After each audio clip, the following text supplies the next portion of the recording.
gets Ladies' Day at the Boodles July Festival underway, and Think First bounds into an early lead and quickly takes 2 or 3 lengths out of his rivals, with Tower of London and Castleway and the Godolphin Silks of Raw Blue just moving up to sit on the leader's tail, who's just slightly steadied things down a little now under Neil Callan, having got to the front. So at the end of a couple of furlongs, it's Think First leading to Castleway and Tower of London in the purple and white, followed by Land Legend in a white jacket, just shading fourth to the grey St George in the hands of Kieran Fallon, and Klondike, the pink cap for Tom Marquand, looking on last of the half dozen at around about 35 miles an hour or so, just inside 13 seconds for the last furlong. They move into the turn. Think First leading, Castleway and Tower of London sitting on his tail, disputing second. Land Legend, meanwhile, disputing fourth place with the grey St George, and 2 lengths further back in last place is Klondike as they complete the last part of the bend, and it's the keen going Think First under Neil Callan, dictating here as they head inside the last mile. Sticking at this stage towards the near side running rail. Think First giving a lead to Castleway in the royal blue, and Tower of London more with a tight hold of his head, the purple and white silks.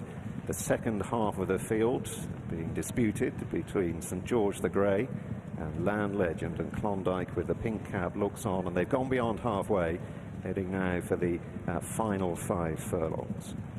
And Think First made every inch of the running so far. Callan was positive from the stalls. He wanted to make the running, and he's been allowed to do so far. They're still nudging 34 miles an hour or so as they head inside the last half mile. Castleway in the royal blue is a close second, and Tower of London waiting in the wings. Then St George, Land Legend in a white jacket against the running rail, and Klondike is just about last of all, and the pace has quickened now.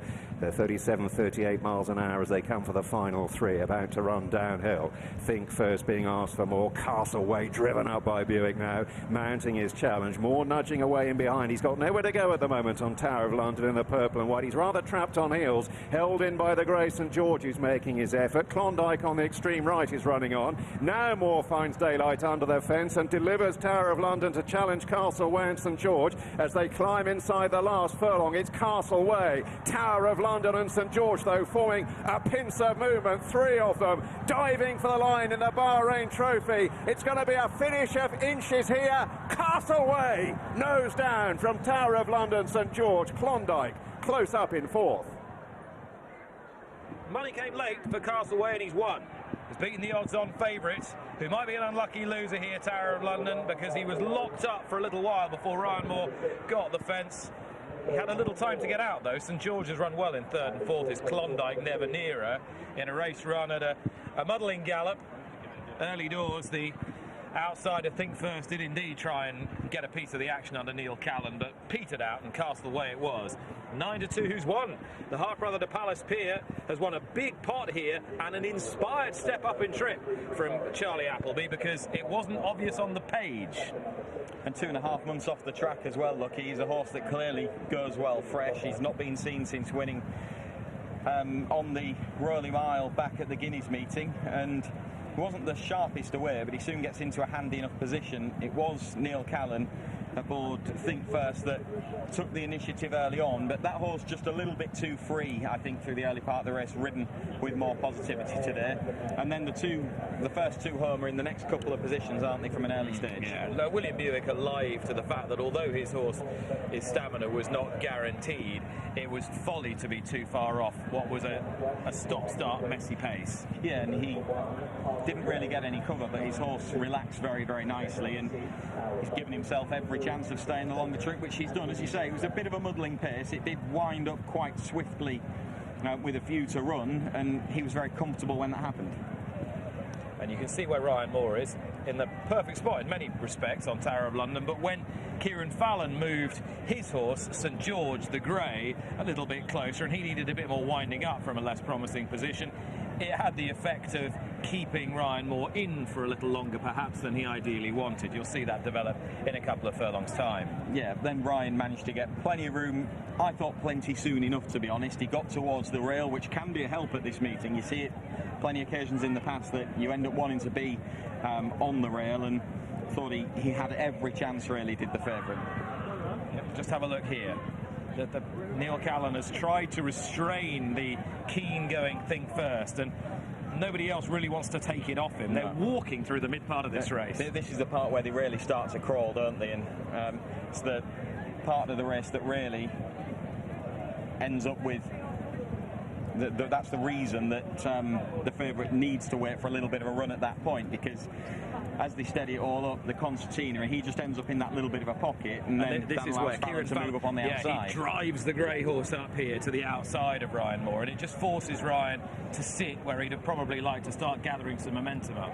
And he is the favourite going more comfortably here than the eventual winner, isn't he? Who's starting to get the revs up, William Buick on the outside, and he's perhaps just secured first run. Good performance, though, because he didn't really have an awful lot to race with late as the outsider starts to fade, and he's been off the track for a while. He's had to dig quite deep. I reckon here even Ryan fancied it. Yeah, I think so, and that's why I say I do think that Tower of London has had plenty of time to get past him, really. He may have done at one stage, I don't quite know. St George's run very well in defeat over on the far side. He just took a little while to hit top gear. Yeah, there might be another reason why Tower of London didn't get a bit closer to the winner, and that's because Ryan's dropped his stick here as well. Just keep your eye purple and white silks. He's drawing the horse out to challenge. Boom. Don't see that very often, do you? No, you don't. And given the margins involved, kind of think that could have made a difference, couldn't it? Could well have done. I think had this race been run at an end-to-end gallop, you'd think Tower of London would probably have won. Though it is to the winner's great credit that he's been able to pull out as much as he has, given all the circumstances that were against him. Yeah, also in a more well-run race, St George, who isn't far away, but just couldn't quite go on as quickly as the other two, but isn't losing any ground late on, might well have been time out, and he's kept on willingly enough. Winner's just had a little bit more pace. Yeah, I think so.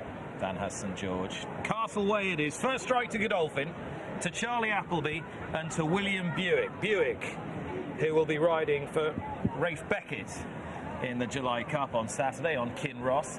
He'll also be riding for Beckett's Prosperous Voyage, last year's winner in the Falmouth, tomorrow. So this could be the beginning of an extremely productive, profitable 3 days for Buick, particularly with Messrs Dettori and Murphy on the sidelines for the next few days.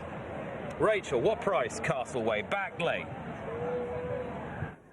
9-2 the price for Castleway. 2 months away from racing, and he's been beautifully produced here with William Buick and Charlie Appleby combining. Tower of London, yes, unlucky. 4-6 the favourite, and a desperate finish, wasn't it? The winning margins ahead and a neck, and the winning time